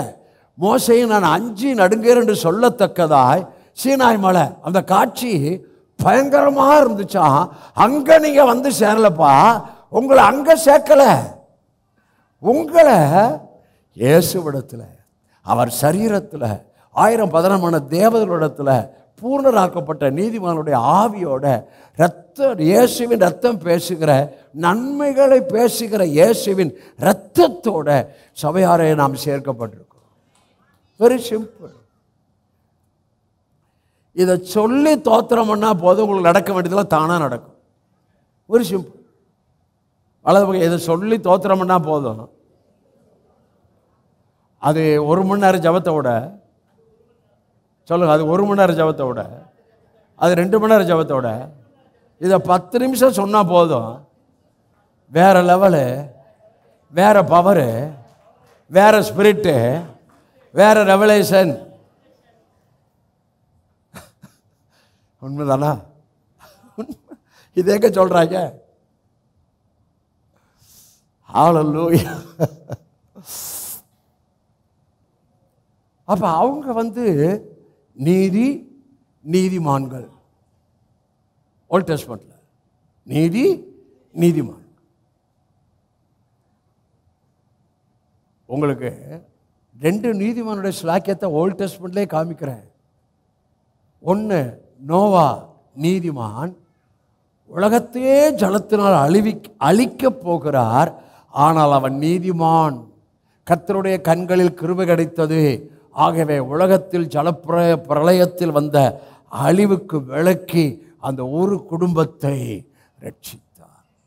நான் சொல்றேன், உலகத்துக்கே பெரிய அழிவு வந்தாலும் நீங்கள் நீதிமான், நீங்கள் நீதியில் இருக்கிறீர்கள், நீங்கள் இயேசுவின் இரத்தத்தில் இருக்கிறீர்கள்.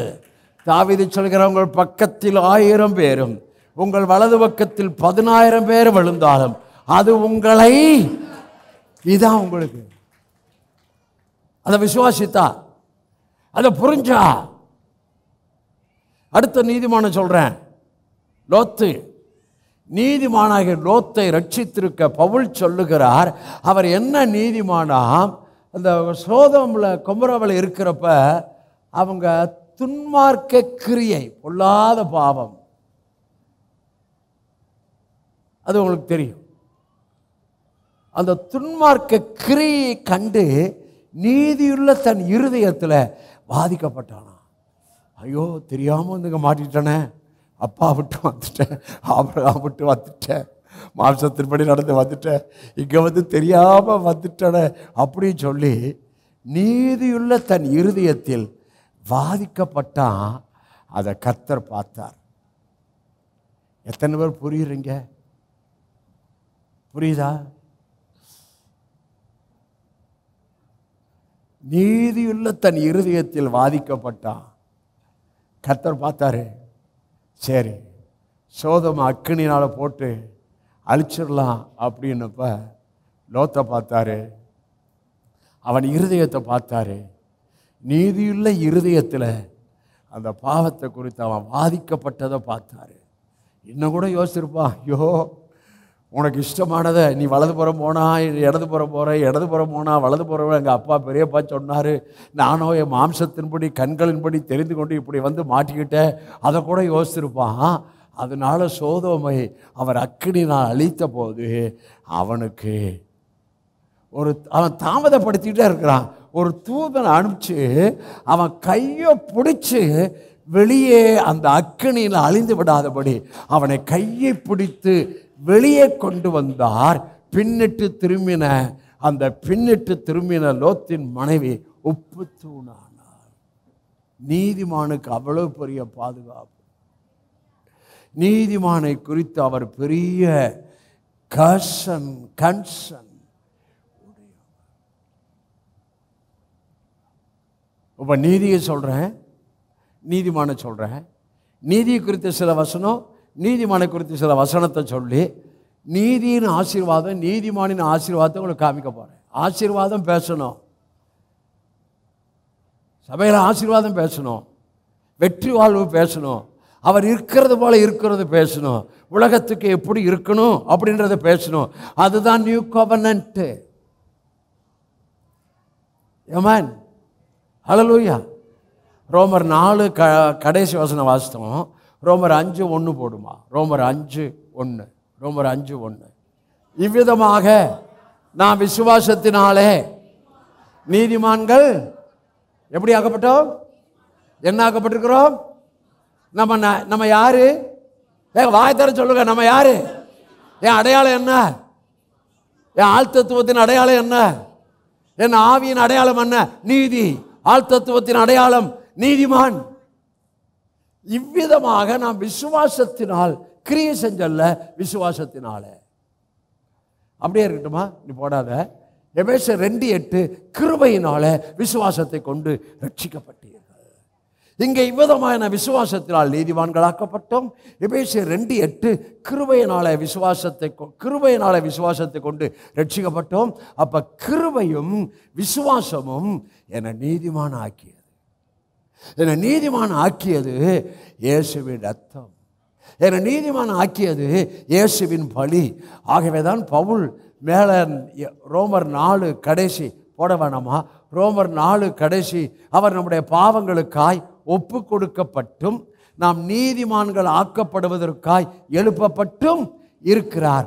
அப்ப நீதிமான் ஆக்கப்பட இயேசு ஒப்பு கொடுக்கப்பட்டது மாத்திரமல்ல, உயிரோடு எழுந்தபடியால் அவர் உயிர்த்தெழுதலில் நீங்கள் நீதிமானாய் இருக்கிறீர்கள். சொல்லுங்க, இயேசுவின் உயிர்த்தெழுதலுக்குள்ளே நான் நீதிமானாய் இருக்கிறேன். இயேசு கிறிஸ்துவின் உயிர்த்தெழுதல் என் ஆவியிலே இருக்கிறது. எப்படி பாஸ்டர்னு சொல்றீங்களா? நான் கேட்குறீங்களா? நான் சொல்றேன், அக்கிரமங்களிலும் பாவங்களிலும் மரித்தவர்கள் அந்த நம்மை, அக்கிரமங்களிலும் பாவங்களில் மரித்தவர்கள் அந்த நம்மை, இல்லை பத்தாது, நம்மை நம்மை நம்மை எங்க? ஆவியில. ஆவியில என்ன? நீதி. ஆவியில நீதி, ஆழ்த்தத்துவத்தில் போச்சுடா. சொல்லுங்க, நான் ஆவியில நீதி, ஆழ்த்தத்துவத்தில் நீதிமான். என்ன சந்தோஷம்! சரி, அந்த வசனம் மறுபடியும் இவ்விதமாக வாசிக்க. இவ்விதமான விசுவாசத்தில் நீதிமாக்கப்படியால் நம்முடைய கர்த்தராகிய இயேசு கிறிஸ்துவின் மோசையின் மூலமா இல்ல, நியாயப்பிரமாணத்தின் மூலமா இல்ல, இயேசுவின் மூலமாய். சொல்லுங்களேன், வாசிங்களேன். தேவனிடத்தில் தேவனிடத்தில் சமாதானம் பெற்றிருக்கிறோம். ஐயா, தேவனிடத்தில் என்ன பெற்றிருக்கிறோம்? நியாயப்பிரமாணக்காரருக்கு சமாதானமே கிடையாது. அவதான் ஆத்மா குறித்த வெளிச்சம் இல்லையே. ஆத்மாவுக்கு கண்காணி ஹோலி ஸ்பிரிட்டு. சபை போஷ ஆத்மாவு குறித்தான் பேசணும். என்ன உணர்வு விருப்பம்தான் பேசணும். ஆசீர்வாதம் என்னன்னு பேசணும். இந்த உலகத்தில் எப்படி இருக்குன்னு பேசணும். அப்போ டோட்டலாக பிசாசின் ஏதுக்களாய் தான் இந்த சரீரத்துக்கு அடுத்ததை பேசிக்கிறவர்கள். சில இதை கேட்டா பயங்கரமாக திட்டுறாயா. கண்ணாமலோட பாஸ்ட் 5 நிமிஷம் லேட்டாக வந்துட்டான், உன்னை ஆண்டவர் தண்டிப்பார். 5 நிமிஷம் லேட்டா, இவன் மனைவி 10 நிமிஷம் 1/4 மணி நேரம் லேட்டாக வருவா. என்ன பாப்பா. அதனால தான் உங்களுக்கு நான் பாரமாக சொல்கிறேன். அதனால தான் இப்பேற்பட்ட போதனை, இப்பேற்பட்ட மனுஷ போதனை, மனுஷ கற்பனை, பயமுறுத்துவதற்கு அடுத்த காரியம். அவங்க ஆசீர்வாதத்தை பேச மாட்டாங்க, ஜீவனை பேச மாட்டாங்க, வெற்றி வாழ்வை பேச மாட்டாங்க. செழிப்புன்னா தப்புன்னுவான். இவன் செழிப்பாக இருக்கிறான், இவன் லேவிஷ் லைஃப் வாழ்கிறான். செழிப்புன்னா தப்பான உபதேசம்னுவான், கிருபைனா தப்புன்னுவான். மக்களை பயமுறுத்தி சூனியம் வச்சுக்கிறாயா பிரசங்கத்தினால. ஏமான், என்ன முக்கியமான வார்த்தை! இவ்விதமாக நாம் விசுவாசத்தினாலே தேவனிடத்தில் சமாதானம் பெற்று, நான் தேவனிடத்தில் சமாதானம் பெற்றிருக்கிறேன். ஆமென், ஹல்லேலூயா. நீதிமான். ரோமர் 5 அதிகாரம் 7, 8, 9. ரோமர் 5, 7, 8, 9. நீதிமானுக்காக ஒருவன் மரிக்கிறது அரிது, நல்லவனுக்காக ஒருவேளை ஒருவன் மரிக்க துணிவான். நாம் பாவிகளாய் இருக்கையில்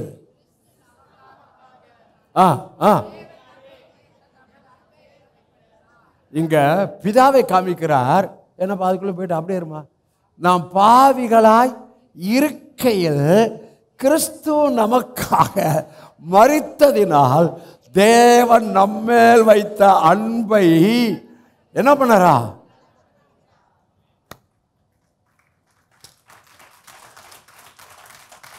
இப்போ கொஞ்சம் பரவாயில்ல. அந்த அன்பை மறுபடியும் வாங்கிக்குவாரா? அதான் புரியணுன்ற.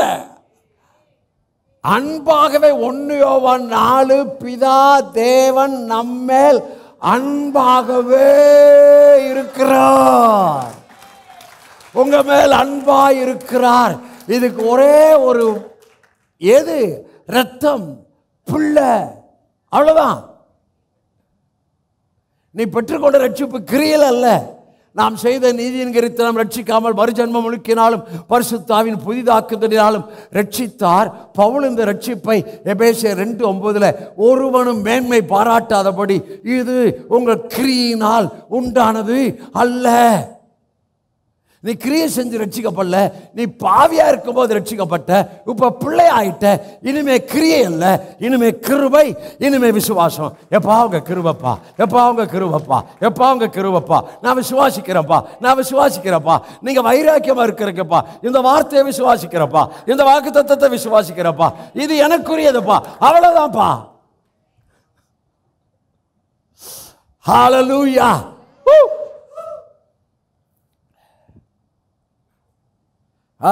அடுத்து வருது, ரொம்ப சூப்பரா. 9ஆம் வசனம் வாசிக்க போடுமா?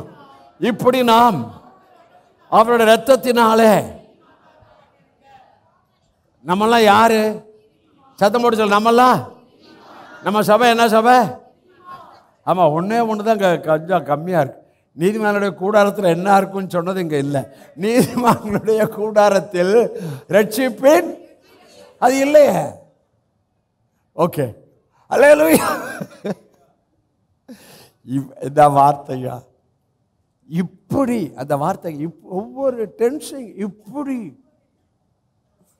நாம் கிறிஸ்துவின் இரத்தத்தினால நீதிமான்கள் ஆக்கப்பட்டு, ஏமா மேல் வசனத்தை என்னமா விட்டுட்டேன்?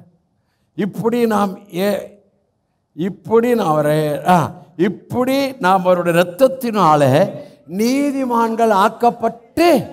அப்ப நீதிமான் ஆக்கியது எது? இயேசுவின் ரத்தம். முக்கியமான வசனம் வாசிக.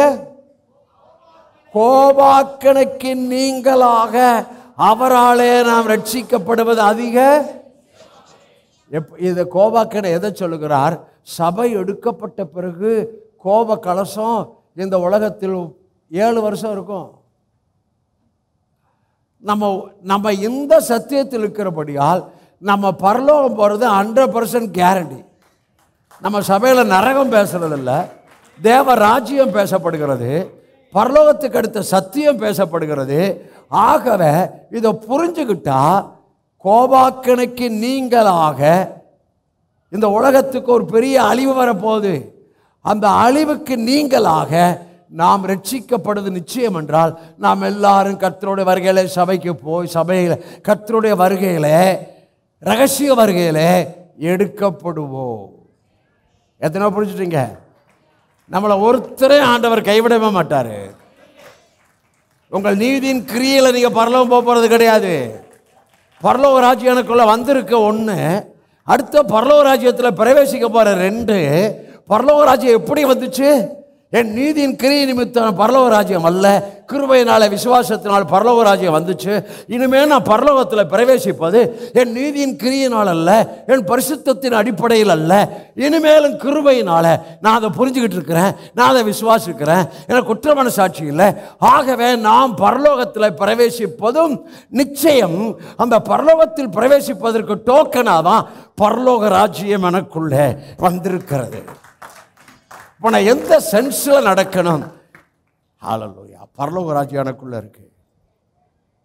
நான் தேவனுடைய விரலினால் பிசாசை துரத்தினபடியால் பரலோக ராஜ்யம் உங்களுக்குள்ளே வந்திருக்கே. வலது பக்கம் இடது உங்களுக்குள்ள பரலோக ராஜ்யம் வந்திருக்குன்னு சொல்லுங்க. உங்களுக்குள்ள பரலோக ராஜ்யம் இருக்குன்னுங்க. அந்த பரலோக ராஜ்யம் எப்படி வந்துச்சு? நீதி நிமித்தம் வந்துச்சா? உங்கள் கிரியை நிமித்தம் வந்துச்சா? ரட்சிப்பு எப்படி வந்துச்சு? கிருபையினாலே விசுவாசம் கொண்டு ரட்சிக்கப்பட்டீர்கள். அதே போல் இப்போ நம்ம எதில் மூவ் பண்ணணும்? எனக்குள்ள இருக்கிற அந்த பரலோக ராஜ்ய ட்ரூத்தில் தான். கொலோசியர் 1:13 கொலோசியர் 1:13 போடுமா, வாசிங்க. இருளின் அதிகாரத்தினின்று நம்மை விடுதலை ஆக்கி தமது அன்பின் குமாரனுடைய ராஜ்யத்திற்கு உட்படுத்தினவராகிய பிதாவை பார்த்தீங்களா?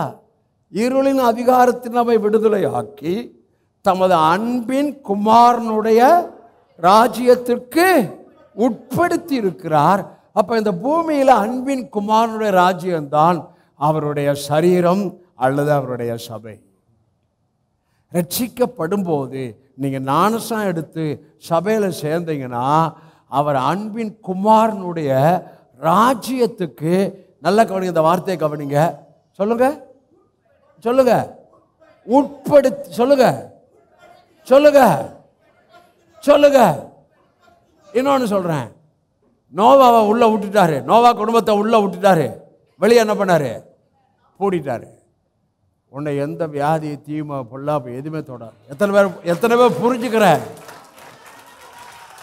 ஏய், உள்ள கிறிஸ்துவுக்கு உள்ள, அவர் நாமத்துக்கு உள்ள என் ஆவியில் அடையாளம் நீதி, என் ஆழ்த்தத்துவத்தில் அடையாளம் நீதிமான். இந்த நீதியை குறித்து 2-3 வருஷம் நீதிமான இப்போ காமிச்சேன் இல்லையா? நீதியை குறித்து உங்களுக்கு காமிக்கிறேன், சூப்பராக இருக்கும்.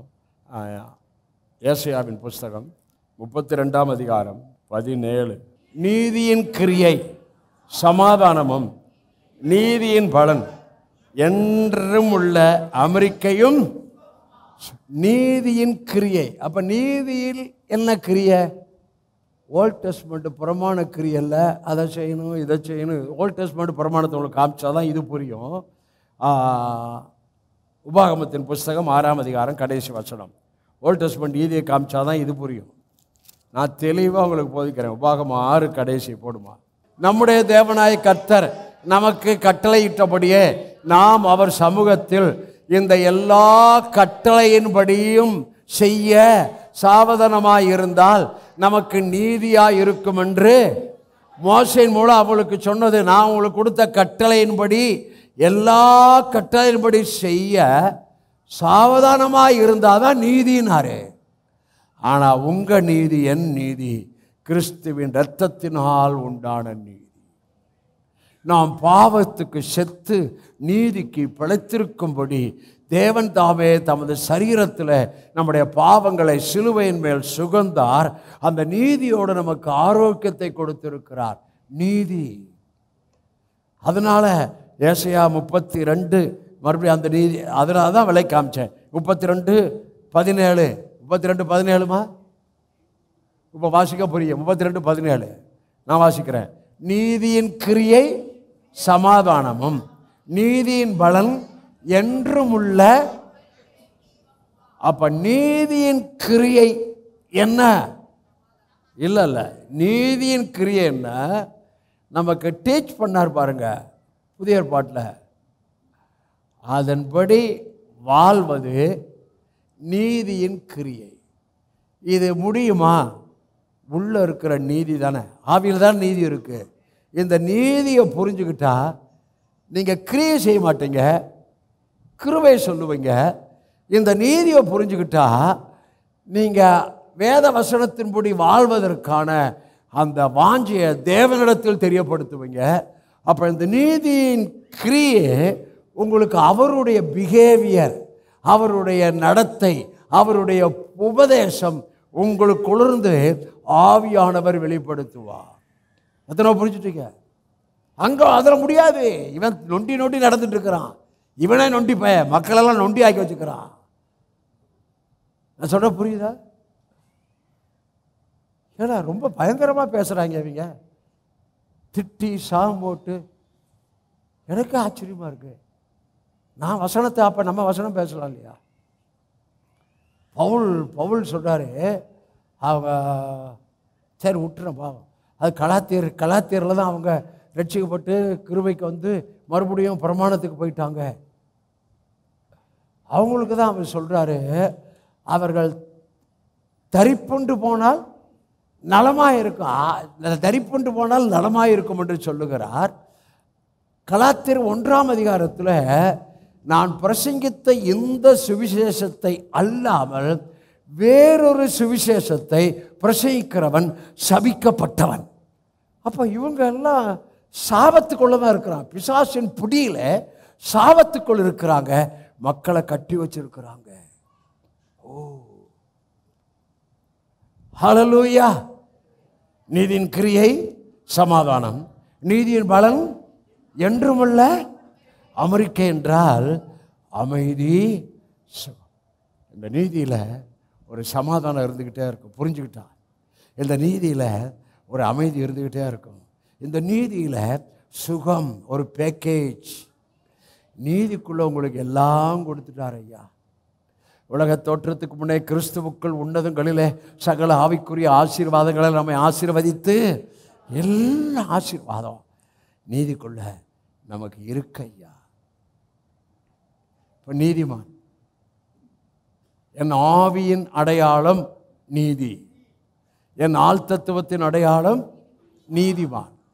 மறுபடியும் சொல்லுவாங்க, மனசில் பதியணும் தான். வலது பக்கம் இடதுபுறம் பார்த்து, உங்கள் ஆவியின் அடையாளம் நீதி, உங்கள் ஆள் தத்துவத்தின் அடையாளம் நீதி.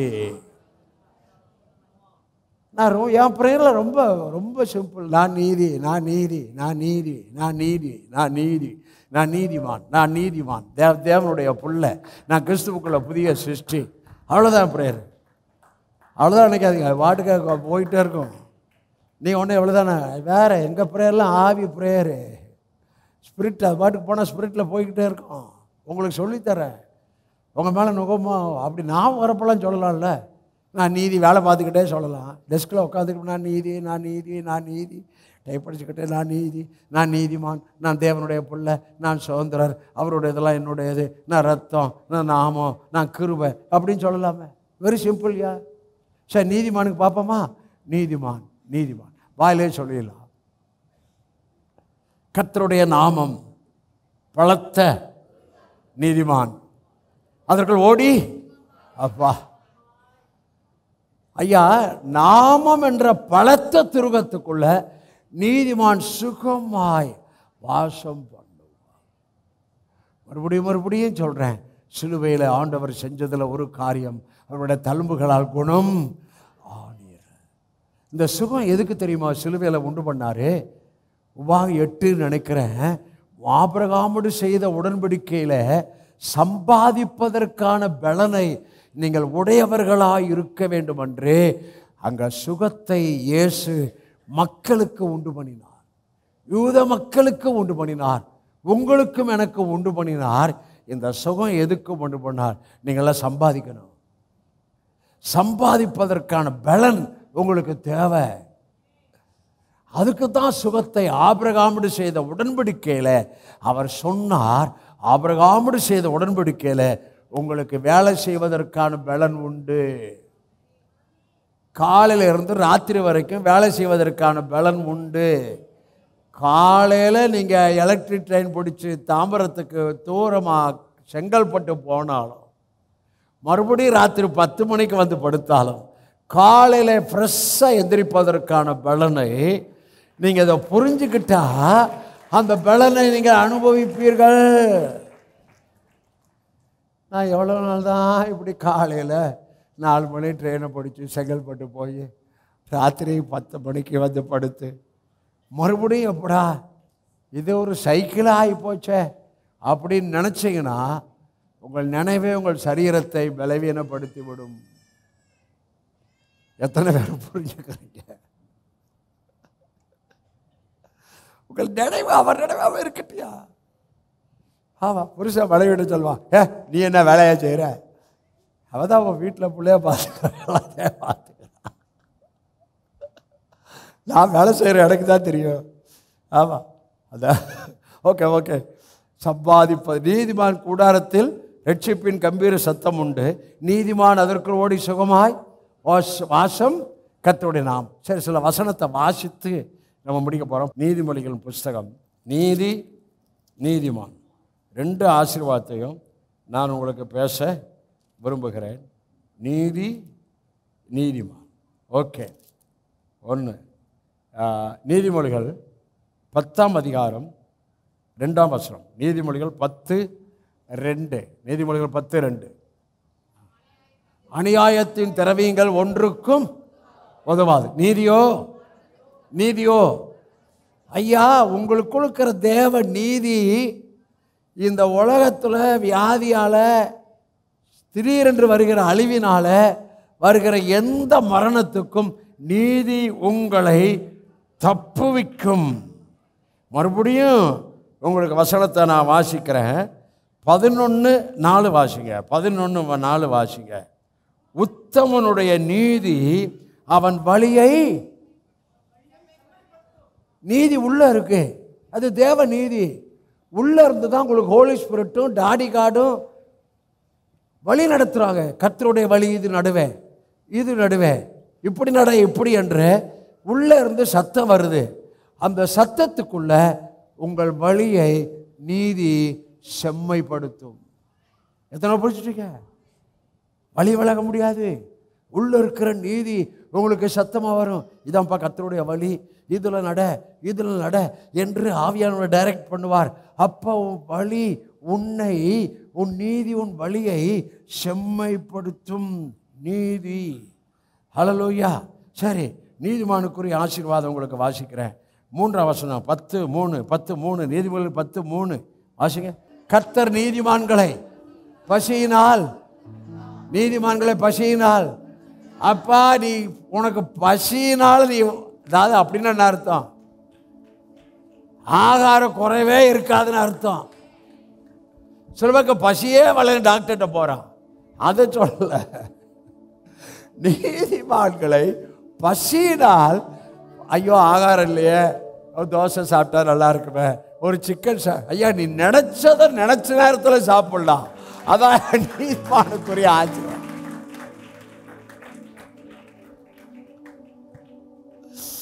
அந்த காலத்தில் எப்படி இருந்தோம்? கொஞ்சம் ஒரு 1/4 கிலோ வாங்கி, அப்படித்தானே, 4 பிள்ளை, ஆளுக்கு 2 துண்டு. எங்க உண்மையாக்க நான் பிராக்டிக்கலாக பேசுறேன், எனக்கு தெரியும். நீங்களும் இப்படிதான், இல்லை. நீதி எப்போதுமே வீட்டில் எல்லாம் இருக்கு. ஆனா இந்த நீதியில ஆசீர்வாதம் வந்துட்டா, ஆவியில ஆசீர்வாதம் வந்துட்டா, சாப்பாடுலாம் உங்களுக்கு பொருட்டாவே இருக்காது. எத்தனை புரிஞ்சுக்கிறீங்க? ஆவியில நீதி புரிஞ்சுட்டா எந்த நேரத்திலையும் விரும்பினதை சாப்பிடும்படி, விரும்பின ஹோட்டலுக்கு போய் சாப்பிடும்படி உங்களை ஆசீர்வாதி, என்னை ஆசீர்வாதி. கொடைக்கானல் போகணும், எந்த நேரத்தில் போலாம்.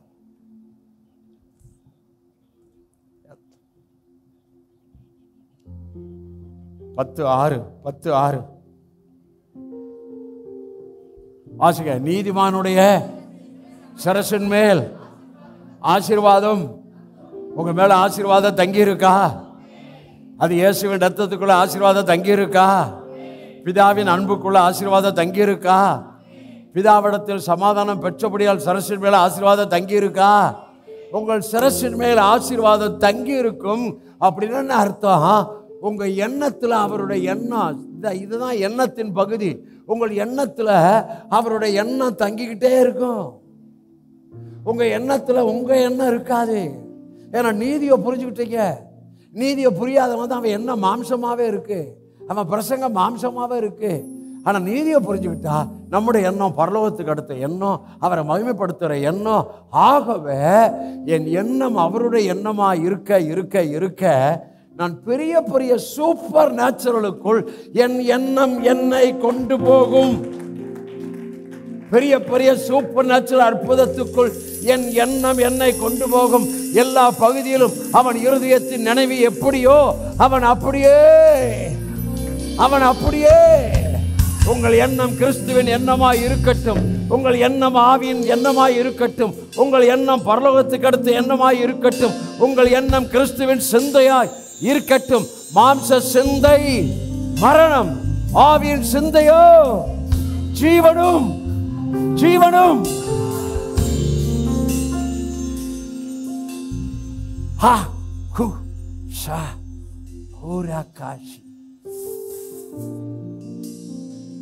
ஒரே ஒரு வசனம் எக்கச்சக்கமா இருக்கு, நான் வாசித்து முடிக்க விரும்புகிறேன். நான் இப்படிதான் நம்ம சபையார் எல்லாம் நீதிமான் நானும் இருக்கணும், நீங்க எல்லாம் இருக்கணும். சங்கீதம் வீட்டில் போய் பாருங்க.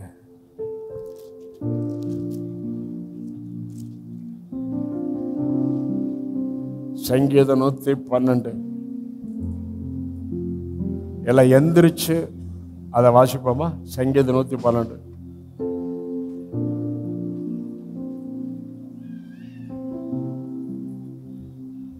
போடுமா? 1ல இருந்து சங்கீதம் 112 போடுமா? 112 எல்லாரும் வாசிங்க. அல்லேலூயா. கர்த்தருக்கு பயந்து அவருடைய கட்டளைகளில் மிகவும் பிரியமா இருக்கிற மனுஷன்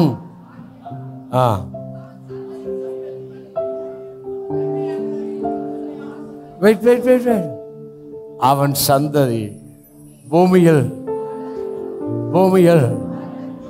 செம்மையால் வம்சம் நம்ம வம்சம். அடுத்து வாசிங்க. ஆஸ்தியும் ஐஸ்வர்யமும் அவன் வீட்டில் இருக்கும். அவனோட நீதி நம்ம வீட்டில் என்ன இருக்கும்? நம்ம வீட்டில் என்ன இருக்கும்? அப்புறம் ஆஸ்தி அவன் வீட்டில் இருக்குமா வெளியே இருக்குமா? பேங்க்ல இருக்கும், வீட்டில் இருக்கும். ஆஸ்தியும் ஐஸ்வர்யமும் அவன் வீட்டில் இருக்கும். அவனுடைய நீதி என்றைக்கும். அந்த நீதியில ரைச்சஸ்னஸ் என்ற கிரவுண்ட்ல நம்ம நிக்கிறோம் பாருங்க. இயேசுவின் பிளட் என்ற கிரவுண்ட்ல இருக்கிறோம் பாருங்க. நியூ கவெனன்ட் என்ற கிரவுண்ட்ல இருக்கிறோம் பாருங்க. அதான் நீதி. அந்த கிரவுண்ட்ல இருக்க ஆஸ்தி ஐஸ்வர்யம் என் வீட்டில் இருக்கும். நான் கடன் வாங்க மாட்டேன், கடன் வார்த்தை விசுவாசி. அவன் ஏழைக்கு இறங்குறான். அங்க வருது, விதவைகளை விசாரிக்கிறான், ஏழைக்கு இறங்குகிறான், கர்த்தருக்கு கடன் கொடுக்கிறான். மறுபடியும் வருது, அவன் நீதி என்றென்றைக்கும் நிற்கும். அவன் நீதி. அந்த நீதி என்ற கிரவுண்ட்ல நெல்லுங்க, பிளட் என்ற கிரவுண்ட்ல நெல்லுங்க, கிருபை என்ற கிரவுண்ட்ல நல்லுங்க. இயேசு நல்லவர், அவர் நன்மை செய்கிறவர், ஆசீர்வதிக்கிறவர், அவனை நேசிக்கிறார். என் வம்சம் ஆசீர்வதிக்கப்படும், என் பிள்ளைகள் வம்சம் ஆசீர்வதிக்கப்படும். இந்த விசுவாசத்திலேயே இருங்க. கர்த்தர் இந்த வெளிச்சத்தை உங்களுக்குள்ளே ஸ்ட்ராங்காய், உங்கள் ஆவியின் அடையாளம் நீதி, உங்கள் ஆழ்த்தத்துவத்தின் அடையாளம் நீதிமான். இன்னொரு வசனம் சொல்றேன், நீதிமான் பனையை போல செழித்து லிபனோனில் உள்ள கேதுருவை போல சொல்லுங்க வளருவான். நீங்க பனையை போல செழிப்பீங்கயா, கேதுருவை போல வளருவீங்கயா. நீதிமான் விரும்பி கேட்கிற காரியம் அவனுக்கு கொடுக்கப்படும். நீ விரும்பினவனே ஆண்டவர் கொடுத்துருவாரையா. பிள்ளைக விரும்புவாங்க, பிள்ளைக விரும்பினவனே விருப்பத்தை சொல்றாங்க, அப்பா அம்மா உடனே செஞ்சிடறாங்க. மேல இருக்கிற டாடி நீ விரும்பினாவே உனக்கு செஞ்சிருவார். நீ கேட்கறதுக்கு முன்னாலே உனக்கு ஏசாயால வருது, நீ கூப்பிடுவதற்கு முன்பாகவே நான் உனக்கு ஆன்சர் கொடுத்துட்டேன். உங்களுக்கு எல்லா ஆன்சரும் இன்னைக்கு கர்த்தர் சொல்றாரு. Your all faith confession, your all expectation already answered. எல்லாவற்றுக்கும் நாம் பதிலை பெற்றுக்கொண்டோம். நீதி நீதிவா.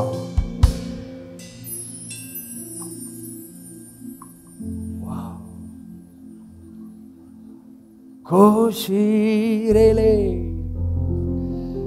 நீதிமானுடைய சிரசின் மேல் ஆசீர்வாதம்,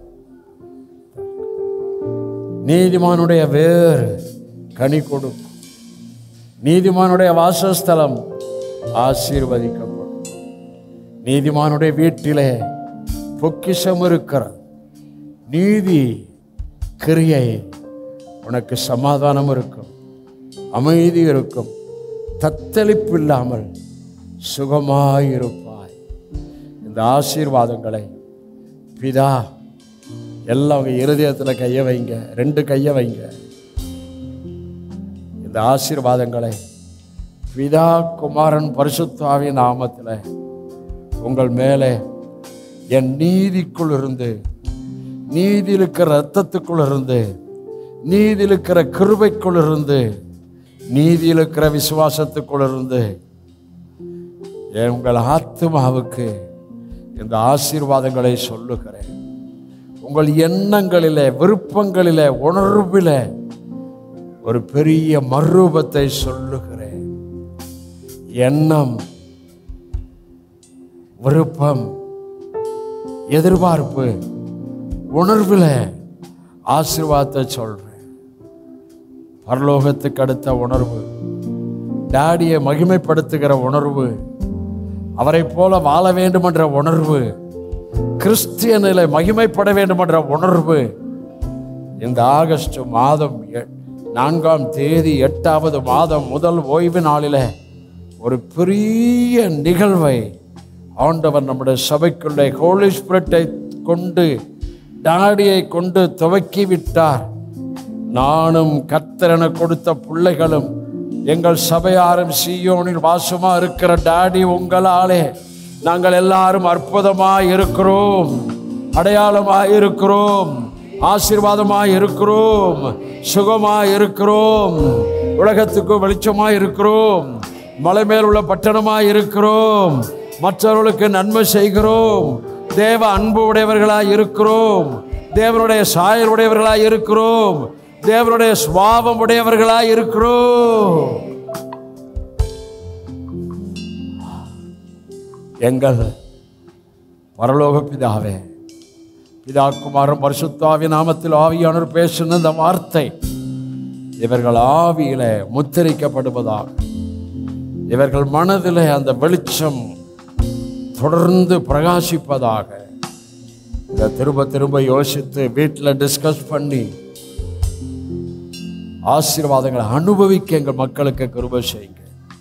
ஆசீர்வாத சாட்சிகளை சொல்ல மக்களுக்கு கிருபை செய்யுங்க. அற்புத சாட்சி, அடையாளங்களின் சாட்சி, ஃபுல்ஃபில்மெண்ட் சாட்சி, சடுவியால் நடக்கிற சாட்சி எனக்கும் எங்களுக்கும் சபையாருக்கும் என்று வந்த ஒவ்வொருவருக்கும் சொல்லி ஆசீர்வதிக்கிறேன். தேவதூர்கள் இந்த ஆராதனையில் பங்கு பெற்றார்கள். தேவதூர்கள் இப்பொழுது எங்களுக்காக வார்த்தைக்குள்ளே செயல்பட அனுப்பப்பட்டபடியால் தேவதூதர்கள் ஊழியத்திலும் சாட்சி எங்கள் மக்களுக்கு சொல்றேன், சபைக்கு சொல்றேன். இயேசுவின் நாமத்தில் நல்ல பிதாவே, ஆமென், ஆமென்.